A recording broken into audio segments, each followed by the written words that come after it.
gerist áskrifendur á samstöðinni og taki þátt í að byggja upp öfluga og róttæka samfélagsumræðu.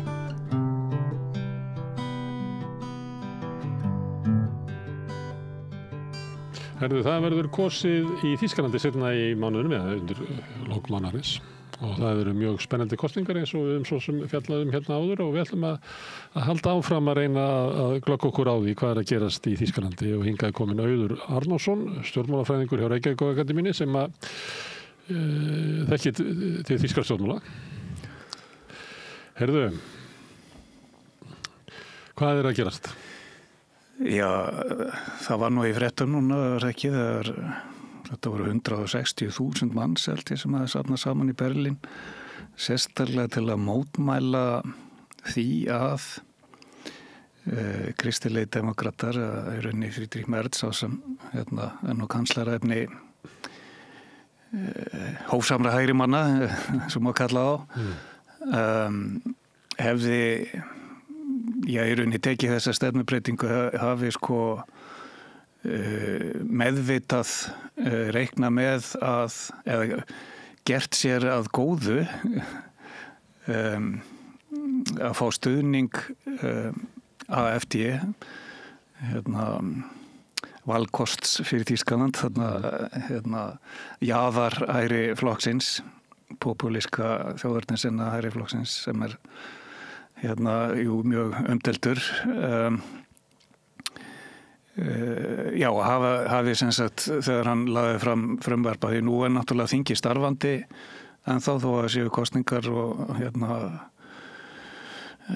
framundan þá þingi ennþá starfandi og þó að sé engin starfandi meirihluti þá þess vegna gat hann sem leiðtogi í rauninni stærsta flokksins á þingi lagt fram þessa tillögum það var hluta kosningabaráttunni hjá einmitt kristilegum demókrötum að aukin harka í útlendingamálum? Já, það sem ég skýrst nú hann hafi aðalega ætlað sér að ná fram með þessu var að geta sagt að stjórnarflokkarnir væri ekki að gera neitt í þessu. Það að segja og meira að höfnuðu þá tillögum þegar það kemur fram í þinginu að gera eitthvað í alvöru í þessu. Í þessu? Það að segja að loka landamærunum fyrir innflytjendum. Einfaldlega, það rauninni það sem þetta snýst og því það það sem náttúrulega flokkunum sem lengstir hægri hefur verið að safna atkvæðum út á einfaldlega með því að vera með hörðustu útlendingastefnuna. Það einfaldlega nýtur núna meiri hljómgrunns í Þýskalandi eins og víðar í Evrópu og víðar en vestræna heim. Þau voru með umræðu innan sinna raða, þótt það hefur kannski ekki alveg gengist við því að fara svona kannski svipaleið og Trump að gera með því að bara einfaldlega að vísa innflytjendum úr landi. Jú. Er eitthvað aftur heim? Já, og að því náttúrulega réttaríkisreglur í Þýskalandi og yfirleitt það nú bundið í stjórnarskrá hjá þeim rétturinn það að segja skyldan til að taka á móti flóttafólki að því náttúrulega í kjölfar stríðsins þá voru nú minnst 13 milljónir þjóðverja sjálfur á flótta austan úr álfunni undan byssustingjum Rauða hersins það sé ekki hermenn heldur bara óbreyttir borgarar sem voru flændi burt þaðan sem þjóðverja byggu Þýskalandi, það margir sem gleyma því að Þýskalandi núna hvað maður að segja landfræðilega mun vestrænna ríki heldur en það var það náði það nú stundum talað þessa hólmlendu sem Rússar eiga við Eystrasalti, það leifarnar af austasta héraði Þýskalands, Austur-Prússlandi, það sem Königsberg var sem heitir núna Kaliningrad. Það er nú Pólland bara á milli. Og Pólland var fært bara vestur á landakortinu með svakalegustu fólksflutningum frá því á þjóðflutningatímanu. Það Stalin hélt sínum hluta af Pólandi eftir sem hluta af Sovétríkjunum eftir að sem hann hernam strax haustið 39 það var ekki bara Þjóðverjar sem réðust inn í Pólland heldur Rússar líka, það er að segja Sovétmenn og héldu sínum hluta af Pólandi eins og þeir litu á það og færðu Pólland sem sett vestar á landakorti og fengu bara leiðtoga vesturveldina til að kvitta bara upp á það að þetta væri bara allavega, eins og segi bara nota þetta sem svona af þessum ástæðum þá það í stjórnarskrána í Þýskalandi að Þjóðverjar tækja á móti flótta. Já, eða svona réttur flóttafólks bara einmitt skráður hluta af hvað maður segja, helgustu mannréttindum sem skráð í stjórnarskrána. Það sem gerðist í vikunni var að Kristnir demokratar leggja fram þetta frumvarp og það fer í gegn með stuðningi frá ég kallaði bara AFD því að þetta valkosti fyrir Þýskaland svo til langt nafn. Já, þetta fór í gegn í fyrstu umferð en svo svo var nefnilega aftur greitt atkvæði og þá hafðu greinlega nógu margir sannlega úr liði frállinda demokrata rokki og skaftina þannig að þau fengu ekki reyna meiri hluta aftur fyrir því. En allavega þetta var svona áhættu atriði. Af hverju þetta svona mikið mál? Vegna þess að maður myndi ætla það ef það eitthvað mál og það meiri hluti þinginu fyrir því og þing sem að þjóðin kýs. Af hverju fjandanum eins og maður sagði, ætti það mál ekki bara að fá að fara í gegn? Vegna þess að mann kalla það sem sagt eldvegginn í brandmáa að sem sagt það megi ekki stjórna með fulltingi atkvæða frá flokkum sem eru fyrir utan hina lýðræðislegu miðju eins og þeir kalla það að segja þeir gera ráð fyrir að þessi líka til öfga vinstri flokkar en spili ekki alveg með í á grundvelli hinna lýðræðislegu gilda sem stjórnarskráin nefnist snýst sko. Þetta þessi kenning að það megi ekki vinna með flokkum utan hinna lýðræðislegu miðju? Þetta tilraun þeirra flokka sem skilgreina sig sem hinna lýðræðislegu miðju til þess að verja sig og reyna að halda áhrifum hinna niðri? Því að þetta náttúrulega flokkar sem að mega bjóða fram og fá kjör og eitthvað fleira. Hvað það AFD ætlaði að leggja niður lýðræði í Þýskalandi? Nei, það mistaðist ekki í orði hvernu en þeirra kannski skilningur á lýðræðinar örlítið annar kannski eða þar segja það náttúrulega þessi harka í útlendingamálum þar segja þessi vilji til að eins og var umtalað þegar það var nú svona hópur sem nokkrir úr liði AFD tóku vist þátt í var svona leynilega samkoma sem blaðamenn uppljóstruðu fyrir það var í fyrir eitthvað tíman þar sem var rætt það sem kallað remigrasjón þar að segja áform að bara einmitt flytja úr landi milljónir manna þar og meðal fólk sem löngu komið með þýskan ríkisborgarétt sem náttúrulega olli mikilli hneykslan því það náttúrulega þykir nú lang flestum algjörlega fáranlega oflangt gengið og Samt nýtur þessi flokkur, það eru skoðanakannanir, það með 22% í skoðanakonunum. Jafnaðarmenn sem að telja sig hafa eiginlega samið Þýskaland nútímans á samt Kristnum demokratum eru með 16%.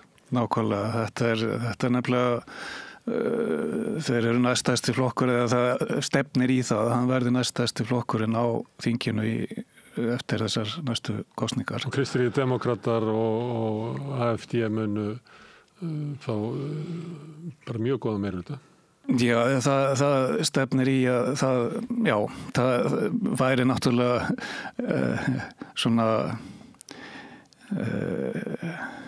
en það eins og sýndi sig á þessari gríðarlegu mótmælabylgju sem sýndi sig núna þegar kristilegir demokratar sýndu sig tilbúna til að hvað maður að segja kannski ekki brjóta alveg þennan svokallaða eldvegg en að minnst á vesti svona mýkjan með þessari atkvæðagreiðslu í þinginu þessa harðari útlendinga stefnu að þá og með við allt það sem Friedrich Merz hefur líka sagt hingað til, hann sagði mjög átráttarlost fyrir fáeinum vikum einmitt að það kemi alls ekki til greina að starfa með AfD. Ég man ekki hvaða líkingu hann notaði, en það var allavega þannig að það bara gersamlega óhugsandi. Og það sagði hann náttúrulega greinilega vegna þess að það er það sem svona allavega meirihlutin í hans flokki hugsar, vill bara alls ekki vill bara halda fast í þessa stefnu sem sagt að það kom í greina og þetta hefur verið eins og mjög... Þetta hefur verið sagt í Svíþjóð, þetta hefur sagt í Hollandi, þetta hefur verið sagt í Austuríki og þetta var í gamla daga sagt í Danmörku, þetta löngu fallið allt saman. Því að valkostir það sem þú kallar hófsama hægrið, sem náttúrulega alltaf að verða minna hófsamt. Valkostir þess að mynda hægri stjórn með þessum flokkum. Eða eins og gerist í Svíþjóð, sko. Fjólublátt bandalag eða hvað að kalla þetta. Eftir kosninga núna með, það er ekki víst að sko frjálslyndir ná inn á þing, sko. Nei, og það er eins og stöður verið úti, sko. Jafnaðarmenn í algjörum sárum og svo græningja. Þetta orðið svona eins og nómar eins og uppskriftað bara síðustu ríkisstjórn á Íslandi sem allir og sérstaklega þeir sem voru í henni upplýsa okkur að hafa verið og algjörlega ónýtt ríkisstjórn. Þannig að valkostirinn hefðbundna hægris annars vegar að fara út í svona bandalagi yfir miðjuna sem að mun ekki gera neitt eða að ná fram hægri stefnu okkar og láta undan kröfum.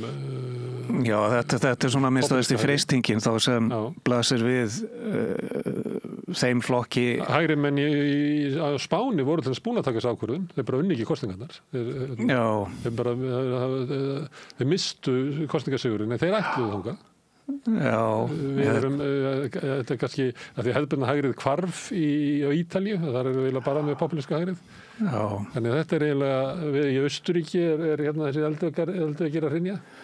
Jú, það sem maður segja leiðtogi jaðar hægri flokksins er á leiðin í kanslarastólinn sem er auðvitað mikil tímamót þar, sko, og vissulega þetta er náttúrulega líka vegna þess að Austuríki er svolítið eins og minni útgáfa af Þýskalandi að þá horfa menn áttan nema bara kannski svona íhaldsamari útgáfa af Þýskalandi þá horfi fólk auðvitað til þess sko hvort að... Það er svo Þýskalandi menn verra eins og það getur sagt. Já, sko það var nú eins og vinur minn frá námsáranum, hann kallaði sko Austuríkismenn alpanazistana og bæjara kallaði hann þá die Voralpen-Nazis, það er að segja Voralpa-nazista, það var svona hans leið til að lýsa þessu, já. Þannig eru djúpar kaþólskir og íhaldssamir, íhaldsstefnu og bara harðri hægri stefnu. Já. Þýskalandi líka byggt upp af því. Já, þetta er kannski svolítið sem fylgir þessari kannski hluta af menningu landluktra þeir sem eru lengst inn á meginlandinu og fjærst verslunarhöfnunum, það sem fylgdi nú kannski meiri svona heimsborgara sín, sko, að hugsun. Verslunarstaðirnir voru náttúrulega þeir sem voru opnastir gagnvart heiminn og það er það sem mesti hagvöxturinn hefur nú komið frá. Já, en Þú vísar í mótmálin sem voru inn í Berlín. Já. En Berlín er náttúrulega bara eins og eyja í hafi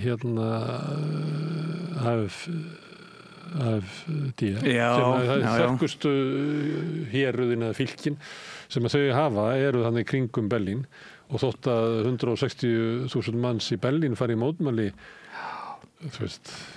Já, en það er samt auðvitað, ég held að það hafa nú komið Merz á óvart þessi hrikalega harkalegu viðbrögð og miklu mótmæli því að hann er í kosningabaráttu og vill ekki verða óvinsæll, sko. Hann var náttúrulega að reyna að græða atkvæði á þessu en ekki tapa atkvæði, en ég held að hann hafa nú frekar uppi staði tapa atkvæði á þessu að því... Hvert tapar hann atkvæði? Ég væntanlega til... Jafnaðarmanna? Já, sko hann náttúrulega vegna þess að hann tókst ekki að sína í rauninni hans flokkur væri sá flokkur sem hvað maður segja kannski það bara ekki trúverðugt að fyrir kjósendur AfD að hans flokkur taki bara alveg upp útlendingastefnu AfD. Þannig að kjósendur AfD mun ekki flykkjast til að kjósa kristilega, sko. Þannig að ég held að þetta hafi verið hans í vanhugsað einmitt, sko, vegna þess að bæði þó kjósundi væru svona efins að Merz væri rétta kanslarinn nú umtala, sko, því hann hefur aldrei gegnt ráðherraembætti, hann sem sagt eina ekki heldur í, sko, sambandslandi neinu sem alveg nýtt, það hefur aldrei verið kanslarefni eins af stóru flokkunum eða hinnum hefðbundnu fyrirverandi stóru flokkum, SPD og kristilega sem hefur ekki gegnt ráðherraembætti áður, ekki einu sinni í sambandslandi, og það svona að tala honum til svona nota þau þetta gegn honum. Og en eins og víða í Evrópu að þá stuðningurinn við þetta nýja hægri, það svæðisbundið. Jú. Og það yfirleitt leggst það í riðbeltin. Það eru riðbelti í norðurhéruðum Englands og það eru mikið riðbeltum í Frakklandi, þar sem að þjóðfylkingin nýtur mikils fylgis. Riðbeltið í Þýskalandi Austur-Þýskaland sem að fór náttúrulega til að illa út úr sameiningunni. Það sem að maður eiginlega svona sömuleyti bara tekið. Já, það fer náttúrulega eftir hvernig á það litið. Það var einkavætt það voru mikið af félagslegum eignum í fyrirtækjum og húsnæði og alls konar stofnunum, en það var meira bara það var einkavætt á einni nóttu. Það svo gott sem. Og eftir situr fólk sem að upplifi sig einhver leyti skilið eftir. Það hefur almennt lakari efnahagslega stöðu heldur en fólk annars þar í landinu. Já, sko, svona þegar sameiningin var 1990 þá held ég að við búið einmitt á þessu svæði fyrirverandi Austur-Þýskalands eða í þessum 5-9 sambandslöndum, eins og það var nú leiðin sem að farin til að sameina fyrirverandi Austur-Þýskaland, Vestur-Þýskaland, einfaldlega að á þessu landsvæði voru búin til 5 sambandslönd eða svona fylki sem svo gengu þá í sambandslýðveldi Þýskaland og þar bjuggu eitthvað 17 milljónir manna að meðtöldum þeim sem bjuggu í Austur-Berlín 1990, en nú að minnst milljón færri íbúar á þessu svæði vegna þess að þetta atvinnuhorfur þar hafa einfaldlega ekki verið jafn góðar og vestar. Sem hörnun á löngu tíma en þó ber að hafa því í huga að sko, þjóðverðar fjölga sér ekki mikið. Nei. Þannig að þetta ekki alveg sambarlegt, við hefum ekki erfitt að þýða þetta yfir á Ísland. Nei, en það til dæmis sko, þannig að sko ansi stór hluti íbúa þarna eldra fólk sem einmitt kannski sér fortíðina í Austur-Þýskalandi og kommunistartímanum með einhverjum svona rósröðum glerugum, sko. Og ekki það sem að AfD að spila inn á að þetta hafi þó verið skömminni skárra í Sovjet? Já, það akkurat. Að tvennu illu þá velja Sovjetríkin frekar eftir nýfrjálshygguna? Já, það nefnilega svo sérkennilegt, sko, með þessir þjóðernis hægri menn, sko. Þeir hafa mikið dálæti á Pútín og finnst hann gera margt sem alveg til fyrirmyndar og eru sem sagt gæla við eins og reyndar þessir hægri. Pútín náttúrulega hægri. Já, hann í rauninni svona einræðis herra nákvæmlega sem Orbán hrifinn af Pútín og Salvini á Ítalíu og Le Pen var í miklu samskiptum. Hann er bara þeirra maður. Hann er svona miðflokksmaður. Já, allavega sama við með Fico í Slóvakíu og svo framvegis, sem þessir svona þjóðernis populistar, þeir hafa allir svona dælt við eiga góð samskipti við Pútín og bera blaka honum jafnvel eftir innrásina og vilja draga úr stuðningi við Úkraínu og svo framvegis sem auðvitað mjög sérkennilegt sko þetta en það virkar sérstaklega þarna í Austur-Þýskalandi þar sem náttúrulega fólk var alveg upp eða óvinnurinn voru Bandaríkin og NATO og þannig að það auðvelt að svolítið ífa upp það gömlu óvinna ímyndir og það á við bæði Söru Wagenknecht sem hef nú líka náð heilmiklu fylgi með næstum því jafnmiklu AfD í Austur-Þýskalandi í sumstaðar sem jú vinstri populisti sem einmitt hefur gert það einu sínu aðal stefnumáli að það verði að þjóðverjar hætta að styðja Úkraínu sko sem eins og sé á þarna meiri hljómgrunn í meðalimitt eldra fólks í fyrirhundi Austur-Þýskalandi heldur en annars almennt í Þýskalandi það ekki viðbrögð í svona lágtekju fólks við það að Úkrænustríði hefur náttúrulega leitt inn efnahagslega stöðnun í Þýskaland gríðarlega hækkun á orkuverði og öðru slíku sem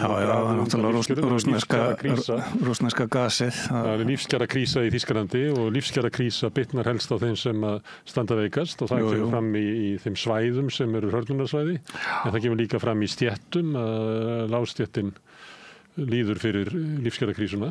Já, og það sem nú kannski eitt mest áhugaefni fyrir svona þessi hefðbundnu flokki í Þýskalandi að einmitt yngra fólk að flykkjast til að kjósa hægri populistana sem kom einmitt skýrt til ljós í Evrópuþingskosningunum núna fyrir tæpa ári og síðasta vor og já, það sýndi sig þar að einmitt AfD fekk mikið fylgi meðal yngra fólks ekki síst einmitt í vestur-þýskum borgum sem þetta svona krísueinkenni líka á hinu hefðbundna flokkakerfi að hefðbundnu lýðræðisflokkarnir skuli ekki ná til yngra fólks og að SPD skuli núna mælast með 16% þó að það séu með kanslaran og svona. Það mættu ekki alltaf eins orðað þannig að þetta sé bara einkenni á þessum, hvað kallar það á áðan, miðju lýðræðisflokkana? Já. Að þeir bara ná ekki til svona jaðarsettra svæða, lágstétta fólks. Og svo það, þegar það samdráttur í samfélaginu, þá bitnar náttúrulega lífskjarakrísan og efnahagslegu samdráttur á ungu fólki. Það er minna tækifæri, það er erfiðleikum á húsnæðismarkaði, það fær ekki vinnu og fleira. Og það er með þeir sem telja sig eiga Þýskaland og eiga stýra því, að þeir sinna ekki þeim sem í mesta vandanum, það sem það helst að laga, af því að þeir eru svo upptinnir á því að kannski bara lækka skatta á fjármagn. Það sem var nú einmitt, það sem banabiti þessarar þriggja-flokkastjórnar. Brjóta niður réttindi opinberra starfsmanna og eitthvað svoleiðis sem að svara bara einhverjum viðskiptaráðum. Já, það sem var nú kannski helst einmitt banabiti þessarar þriggja-flokkastjórnar frjálslyndra græningja og hernaðamanna var einmitt að frjálslyndir sem eru svona efnahagslega politist lengst til hægri harðast á því að lækka skatta og standa vörðum og að ríkið taki ekki á sig meiri skuldir og það var það sem hann stóð harðast á Christian Lindner sem fór og fer ennþá fyrir frjálslyndum demokratum að þeir svo kallaða skuldaþak yrði ekki rofið þar segja þó að stjórnir væri með alls konar áform sem hefðu einmitt átt að geta kynnt undir meiri hagvexti í Þýskalandi að þá byggðu þessi áform á því að það væri hægt að fjárfesta fyrir lánsfé, þar að segja ekki eingöngu fyrir fé sem var þá þegar fyrir í þýska ríkiskassanum og Þýskaland enn og ekki sérstaklega skuldsett þannig að þetta hefði þótt sjálfsagt í svona flestum öðrum lýðræðisríkjum að því Þýskaland getur líka tekið á sig, getur gefið út skuldabréf á einstaklega hagstæðum kjörum, þannig að það kostar þýska ríki mjög lítið að skuldsetja sig svolítið meira. Það er nation building. Ef það er að fjárfesta í hlutum sem sannarlega skipta máli eins og bæta infrastruktúrin og sem kemur öllum íbúin landsins til góða og ekki síst infrastruktúrin í orkumálum og samgöngum og svo framvegis. Það er mikið talað að það vanti gríðarlega mikla fjárfestingu í jábrauta netið, sérstaklega vestanmegin, að því að fjárfest svo mikið í að endurnýja allt austanmegin í áratugi eftir sameininguna, en fyrir vikið var fjárfesting í innviðum vestanmegin svolítið trössuð og þetta þau eru svolítið að súpa segja þessu og það er komin, menn viðurkenna það þarf að fjárfesta í þessum innviðum og það er bara mjög skynsamleg fjárfesting, þannig að það er mjög í rauninni góð rök fyrir því að þeir gefi út fleiri ríkisskuldabréf á, ég veit ekki hvað það er, 0,5% vöxtum, eitthvað það þýska ríki getur fjármagn, það er ekkert ríki sem getur fjármagnað sig jafn hagkvæmt og þýska ríki, en þetta var bara orðið hugmyndafræðileg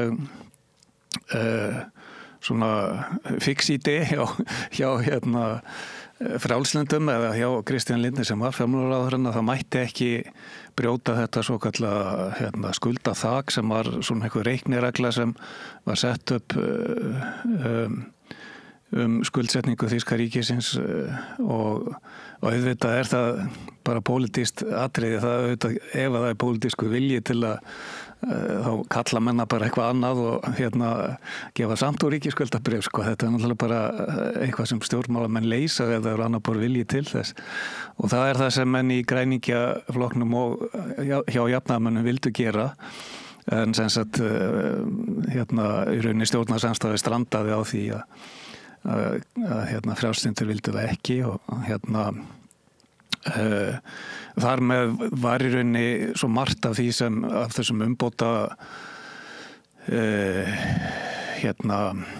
áætlunum þessarar fráfarandi stjórnar eða fyrirverandi stjórnar komist ekki til framkvæmda út af þessu og þeir sem gerði þessa stjórn og þeim óvinsælli og kannski hrakti þeim fleiri kjósendur einmitt í hendurnar á populistunum og það er ástandið sem við lifum við núna.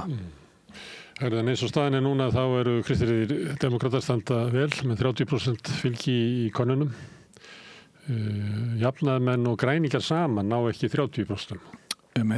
Þannig að það er sá hluti ef að hefur eiginlega ekki góða stöðu og eiginlega eina von þeirra er að kristilegir demókratar vilji mynda stjórna þeim frekar heldur en AFD sem er með 22% svona í nýjastu könnunum og svo koma flokkar sem eru að berjast við það að ná inn á þing af því að kosningakerfið þarna er svolítið svona eins og það er. Það eru til þess frjálslyndir demókratar sem eru ekki góðum stað. Þetta er flokkur sem var með með 11% í síðustu kosningum en er að mælast núna með 4,5%. Já, þeir sitja uppi með svartabjötunum fyrir að bera ábyrgð á því að stjórnin strandaði.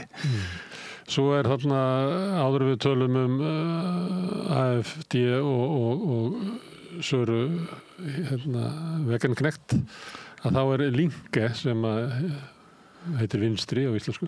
Já, sá flokkur var ju upprannlega arftakaflokkur austurþýska kommunistaflokksins og hefur sem sagt haft nokkuð stöðugt fylgi allir tíð síðan meðal kjósenda í fyrirverandi Austur-Þýskalandi en svo urðu miklar væringar innan þess flokks sem einmitt hefur nú stundum þurft að verið svona nálægt 5% mörkunum og þessi Sara Wagenknecht var sem sagt lengi meðal svona mest áberandi þingmanna Die Linke þessa flokks á sambandsþinginu í Berlín og hún tók sér til og klauf flokkina sem sagt stofnaði þetta sérframboð sem hún nefnir eftir sjálfri sér hún er svo hæverk og það sá nýji flokkur sem nú með ýmis svona meira populísk stefnumið heldur en upprunalegi vinstri flokkurinn að hann allavega á tímabili dró til sín mjög bara mikið fylgi nánast engungu sem sagt þarna í þessum 5 fylgjum fyrirrandi Austur-Þýskalands og hafa komist í að mynda samstarfsstjórnir þar eftir fylgiskostningar en það hefur nú aðeins dregið af úr þeim vinsældum allavega urðu þær í könnunum mun meiri heldur en vinstriflokkurinn hafi haft Die Linke en það voru nú meira og minna flestir svona málsmetandi fyrirverandi þingmenn eða framámenn úr Die Linke voru mjög margir voru hlaupnir yfir til Söru í vonum að halda þingsæti en hérna það nú heldur ekkit alveg víst en svo nefnir það Hún sló upp í svona næstu 10% í könnunum hérna í fyrra og hittifyrra en svona í 5,5 Akkurat, þannig að það ekki á vísin að róa þar sko og Die Linke alveg úti sko það nú ekki Það reyndar með 5 í þessari könnun sem ég að vitna í núna Já, þá allavega hefur jafnast þar á milli hún hérna En varðandi Söru hérna Vegenknekt bandalagið þetta skrítið nafnarlokki, þetta svipað og ég veit ekki ef AFG myndi klofna og verið til Svandísar Svavarsdóttur bandalagið sem það myndi bjóða fram sérstaklega en sko þessi flokkur með ekkert svo ólíka útlendingastefnu og AfD Það nefnilega málið sko, já. Báðir þetta flokkar sem að vilja venda velferðarkerfið fyrir okkur en ekki fyrir hina Já, útlendingarnir ekki að njóta, já. Er ekki AfD vill venda aldraða og öryrkja og venda velferðarkerfið eins og það hefur verið hjá okkur og verja það fyrir afætunum Þannig að þau eru báðir flokkarnir eru þannig, vilja byggja velferðarkerfi bara fyrir okkur bara fyrir einfætta Hvar greinir bæði eru skeptísk á stuðning NATO við Úkraínu og vilja koma á friði og segja að fyrirverandi stjórnvöld hafi kallað kreppu yfir Þýskaland með heimskulugum aðgerðum. Það er miklu betra að halda frið við Rússland og halda það viðskipti þar og þá myndu þið ekki hafa það svona skítt í lífskjarakrísunni. Býst þið við? Þau bæði eru svona sirka þarna. Já. En hver er munurinn á þessu lokum? Það góð spurning kannski. Það er náttúrulega meiri áhersla á svona, hvað maður að segja, hefðbundnari vinstri áherslur fyrir utan þetta sem hún nefnir, velferðarkerfið, hjá BS tvöfaldaf en hins vegar meira svona bara samtíningur af populískum stefnumiðum hjá AfD. Það er svolítið stundum erfitt að átta sig á hver eiginlega efnahagspólitísk stefna þeirra. Hún fyrir utan bara lofa þessum og hinnum gull á grænum skógum svona eins og populískir flokkar gjarnan gera. Já, það er sama ávið á Íslandi. Það er mjög erfitt að lesa einhverja stefnu út úr bara að maður fer inn á heimasíðu Flokks fólksins eða Miðflokksins. Þetta er svona hin og þessi mál sem eru kannski ofarlega á baugi með eitthvað tíma. Já, það gildir mjög svipað báða þessa flokka. Stefnu, sko. Já, það gildir mjög svipað báða þessa flokka og það er svona geta einmitt sagt eitt í dag og annað á morgun. Það er svona eins og gengur sko eftir því bara hvað menn telja fólk vilji heyra sko. En einfallega vegna fortíðar Söru Wagenknecht sem framákonu í Die Linke að þá þetta fylgir mikið til hugmyndafræði þess flokks henni inn í þessa nýju fylkingu þó að við bætist sem sagt svona þessi í rauninni harða útlendingastefna og fleiri populísk mál sem eins og fyrir henni aðalatriðið að það sé hætta styðja við Úkraínu því hún telur að þar með sé friðinum þjónað. En allavega það er hennar hugmyndafræði og sem allavega... Það er upp á pallborðið núna sem stríðið eiginlega tapast og... Já, ég held nú einfallega... sem að segist alltaf binda enda á stríðið. Ég held að það sé skemmra í hrun rússneska hersins heldur en þessu úkraínska. Já, það er búið að segja þetta í 2,5 ár, eða ekki? Jú, nú er eina leiðin sem rússar hafa núna því þeir vilja ekki efna til allsherjar herkvaningar að bjóða mönnum óheyrilegar fjárhæðir á rússneska mælikvarða fyrir að skrá sig í herinn fyrir þessa og svo mönnum bara allt út í þess að þeir eru meira að minna búnir með alla brindrekka og skriðdrekka, það er búið eiginlega geta allt saman. Þannig að þeir senda hermenn í bara endalausar endalaust út á vígvöllin á þess að hafa brynvarða vagna með sér og þeim er slátrað svo hratt sem sagt þessum hermönnum rússneska hersins. Þeir hlusta á NATO og halda þessu fram í 2 ár, ekkert að þessu að gengið eftir. Já. Hergagna innaður Rússlands hefur verið byggður upp, öfugt það sem verið vestur. En rússneski hergagnaðir líður líka fyrir þá gríðarlegu spillingu sem er í rússneska kerfinu, þannig að skilvirkni hans er mjög löskuð. Ertu að það sem að einir lýðræðislugu flokkar í miðjunni er að tala Úkraínustríðið, að rétt handa við hornið er sæluhús og þá mun Rússland hrynja og allt verður gott. Er það... þetta stríð er náttúrulega einn allsherjar harmleikur og þetta þarf að binda enda á þennan harmleik sem fyrst, það sjálfsögðu. En það þarf að gerast á réttum forsendum. Það er ekki hægt að láta einræðisherra komast upp með að ráðast inn í nágrannríki og ná fram sínum markmiðum. Það er bara, það gengur ekki. Það er allavega menn þannig að það bara fullnaði sig á vígvellinum að ná aftur Krím. Er það talað þannig í henni? Nei, þetta gera meira að segja Lenski hefur nú ég menna fórustumenn Úkraínumenn að hafa sjálfsögðu... Við erum búin að missa Krímskaga og við erum ekki munum þurfa að semja að sætta sig við að missa eitthvað landsvæði en það er ekki hægt að láta enn sem komið þá telur Pútín sig vera að hafa betur og þess vegna mun hann ekki vera tilbúin í neina samningar sem skipta máli ekki enn sinn.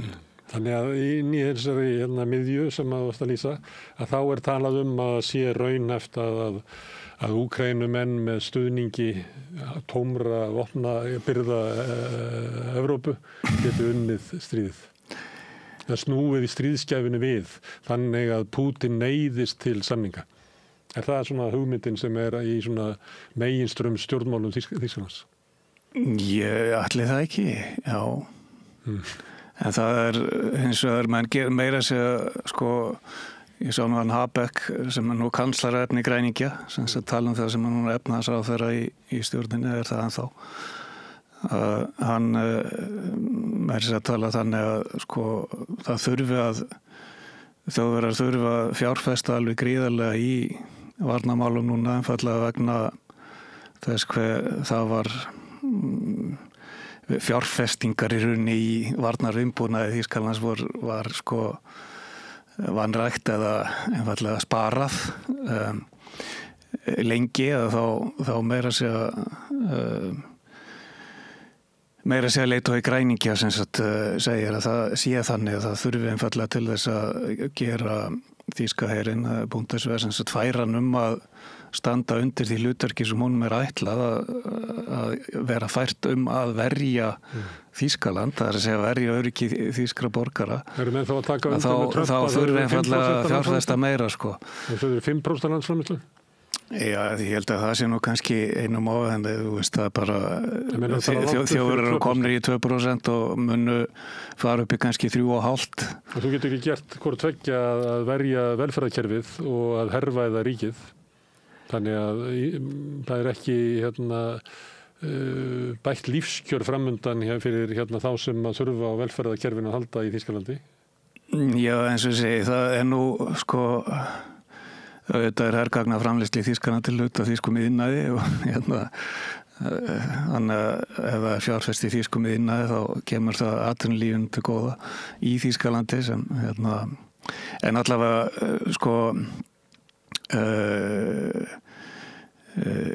þessi hvernig orða það sem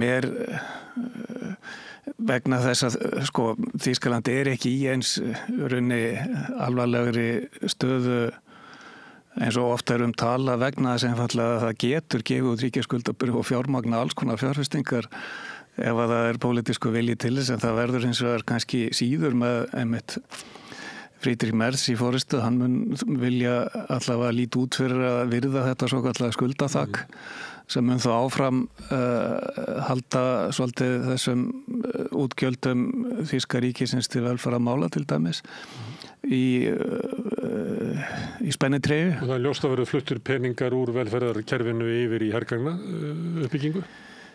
Já, það einmitt spurning hvaðan koma peningarnir. Það væri náttúrulega einfaldast að skrifa upp á meiri... Taka hernaðina að láni. Taka hernaðar uppbygginguna að láni, já. Það vegna þess að það alveg borð fyrir bár í þýskum ríkis búskap fyrir það. Það nú svo lúksus staða í rauninni sem þýska ríkið í öfugt til dæmis Frakka sem eru miklu skuldsettari. Og hafa í rauninni ekki þennan valkost. Frakkar hafa svolítið svona hagvöxt og þeir fóru ekki eins illa út úr orkukreppinu og þjóðverjar Nei, nema kjarnorkuverin efnahagur hann ekki jafnt mikið í svona einhverju flatlendi eins og þýski. Nei, eins og það flokkakerfið í Frakklandi ennþá meiri krísu heldur en það þýska. Þú nefndir áðan að það væri í Austurhéraðinu væri svona eldra fólki inngróin andúð á Bandaríkjunum. En Bandaríkin hafa alltaf verið svona sérstök afstaða Þjóðverja til Bandaríkjana. Og af því að AfD með sterkustu stöðuna í Austurhéraðunum, hvernig virkaði það þegar Elon Musk mætir allt í einu og segir Þjóðverjum hvernig að kjósa? Hvernig leggst það í? Já, það bara orðið til þess að sala á Tesla bílum hefur runnið.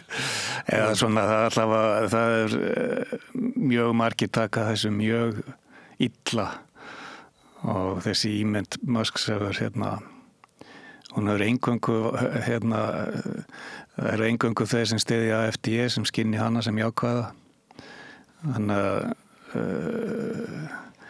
að menn furða sig mjög á þessum afskiptum. Það unni fordæmalaust svona afskipta þessu tagi af. En Steve Bannon var svolítið í þessu á fyrri tíma Trump, hann svona hugmyndum að byggja upp svona bandalag Trump við hægri populista í Evrópu. Já. Okkar tími var að koma og ég meina Elon Musk svolítið á því eins og var sigur. Hann náttúrulega bara því eigin nafni en ekki nafni Trump. Hann upplifir einhvern veginn að við séum bara yfir dagsbrún nýrar veraldar. Mega skrifaði hann á X, Make Europe Great Again. Já, en það náttúrulega hansi fáir í Evrópu sem taka hann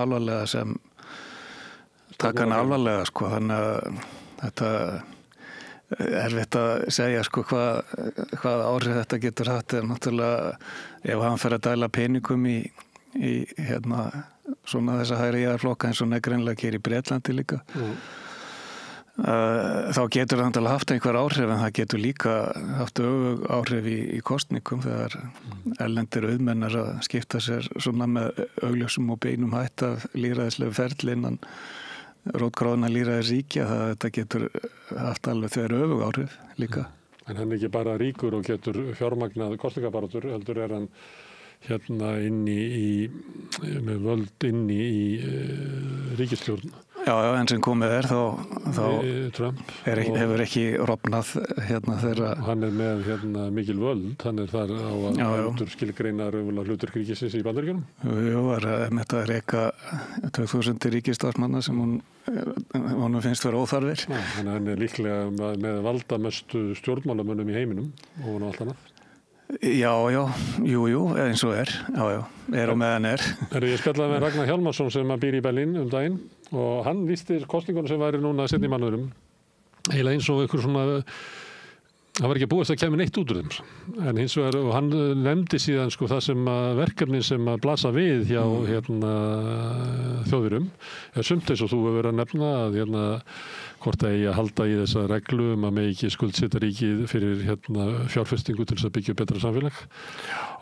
Það Þýskaland hefur ekki jafnað sig á rofinu við Rússland að þau þurfa að endurskoða bara alla orkubyggingu og eitthvað fleira og það síðan þessi gríðarlega hernaðaruppbygging og krafan á því sem bæði svona menningarlegt og siðferðislegt líka bara efnahagslegt mál og svo þessi landið svona klofið mikil pólitísk verkefni sem allt annar tónn í austrinu heldur en í vestrinu og það klofið í kynslóðir og væntingar og hver eru við og einhver leyti hefur náttúrulega við hort upp á það í forundran að sjá hvernig svona saminskupið nasista-tímans hefur hrakið á í því að styðja þjóðarmorð og Gaza og það nóga verkefni fyrir þjóðurana. En það enga líkur á því að niðurstaða kosningarna muni eitthvað hjálpa þeim?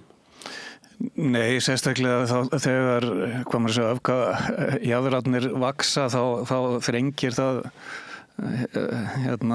stöðu þeirra flokka sem vilja bara starfa sín á milli að þá fækkar þeim meira möguleikunum á að mynda starfa eða meirihluta og það blasir þá við ef þessar tölur sem við sjáum núna í könnunum munu nokkurn veginn skila sér í kosningunum þá mun einmitt þessi sami Friedrich Merz ekki hafa annan kost en að starfa með jafnaðarmönnum á græningjum.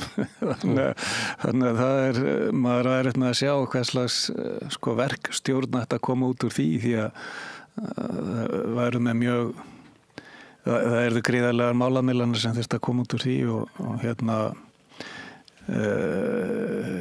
og þá eins víst að jaðrarnir muni einmitt við þær kringumstæður vaksa enn meir fyrir næstu kosningar. Já, þannig að kannski kemur engin svona skýr niðurstöðu út úr þessum kosningum en næstu kosningar á eftir í Þýskalandi verða það getur þá orðið svolítið sögulegar þá getur við kannski verið að horfa upp á hugsanlega eitthvað svipað og gerist í Svíþjóð þegar mótaratarna einmitt hófsamir hægrimenn eins og þeir kalla sig nú í Svíþjóð starfa í stjórn í skjóli þó að hægri populistarnir séu ekki með beinleins í stjórninni þá starfar stjórnin í skjóli þingmeirihluta með tilstyrk þeirra þingmanna og það væri þá náttúrulega sannarlega eldvekkurinn brostinn ef til þess kemi í Þýskalandi. Þetta náttúrulega mjög úrvönda ráða sem sagt þegar valkostunum fækkar að mynda meirihluta á þýska þingina því það líka engin hefð þar fyrir að mynda sambandsríkisstjórn sem er ekki með meirihluta það byggir allt á því samkvæmt þýsku þessari hefð í Þýskalandi að það sé starfa meirihluti þannig að þetta lítur ekkert sérstaklega vel út en ég vil samt bara einfaldlega taka fram að ég held að horfurnar í Þýskalandi eru ekki eins svartar og oft kannski til dæmis þýskir stjórnmálamenn sjálfur tala þetta Þýskaland mjög ríkt land og efnahagslífið þar mjög öflugt og getur látið til sín taka þó að það kemur til viðskiptastrís við Bandaríkin, þá til dæmis þýska útflutningsefnaðarskerfi þetta miklu í rauninni betur undir slíkt búið heldur en það bandaríska. Þannig að ég myndu Bandaríkjamenn tapa meir á því en til lengri tíma liti en til skemmri tíma þá eru þessar horfur á viðskiptastríði, tollastríði valda mikilli lækkun og hlutabréfamarkaði í Þýskalandi og svoleiðis já, þannig að Trump sannarlega ekki að auka vinsældir sínar eða stuðning í Þýskalandi. Vil taka 5% landsframleiðslu og setja í hernað í Evrópu. Kannski bara af svona innanríkis ástæðum, hann bara leiðist að vera að hlusta á fólk heima hjá sér verið að segja akkur eru við ekki með heilbrigðiskerfi eins og Þjóðverjar eða Danir. Þannig að hann segir bara, þetta eru bara, þeir spöruðu þetta með því að eyða þessu ekki hernað og látum þeim bara eyða þessu í hernað, þá getur ekki haldið þessu uppi. Já, og svo vill hann náttúrulega að mönnum eyða þessu í hernað með því að kaupa bandarísk hergögn. Já, sem svo menn gera, stór hluti af þessu, þetta bara leið til þess að ýta undir efnahag í Bandaríkjunum. Men hann segir líka, sko, Kína hinn raunverulegi andstæðingur okkar, þannig að við verðum að minnka öll viðskipti við Kína og ef að Þjóðverjar missa orkuna frá Rússlandi og síðan viðskipti við Kína, þá ekki mikið eftir, sko.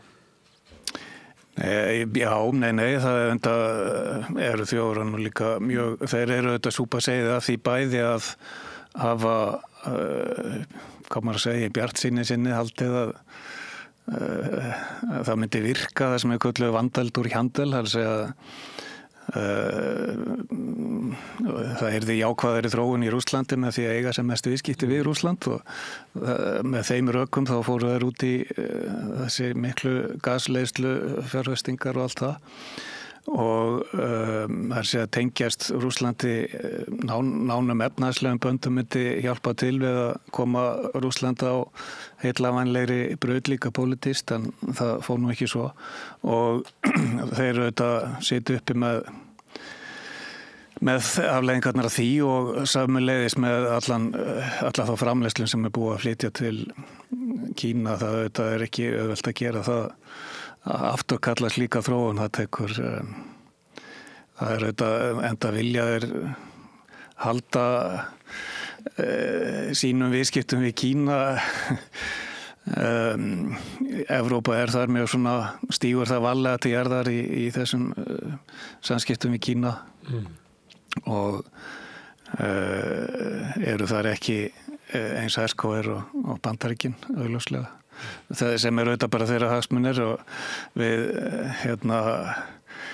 en hins vegar áttar fólk sér auðvitað á að Kína ekki lýðræðisríki og það svona þó hafi og þessu stundum sér sko að styðja við prinsipins frjálsa markaðar með rökréttari hætti heldur en núna Bandaríkin að gera, það að segja Kína ekki kommunist, það svolítið svona sérstakt að horfa upp á það gerast en allavega, já, vissulega Evrópa og Þýskaland sem þetta stærsta hagkerfi innan Evrópu þar í hefur gríðarlega hagsmuna að gæta að skynsemin fá að ráða í þessum málum og það sé þetta setla mál bæði gagnvart Kína og Bandaríkjunum með einhverjum skynsamlegum hætti en ef allt fer á versta vegu auðvitað þá vitum við ekki heldur hvaða pólitísku afleiðingar það hefur, það getur þá farið bara enn verð heldur en annars eru horfur á núna. Auðvitað, takk fyrir að koma hingað og ræða Þýskaland og þýsk stjórnmál. Takk fyrir. Takk. En við ætlum að halda hérna áfram við Rauðaborðið að reyna að skilja heiminn og samfélagið sem við lifum í og kannski okkur sjálf í leiðinni. Næsti kafli eftir augnablik. Með því að ganga í leigjendasamtökin styður þú baráttu leigjenda. Leigjendasamtökin eru fyrir öll þau sem vilja vinna að réttlæti og öryggi á húsnæðismarkaði. Leigjendasamtökin.is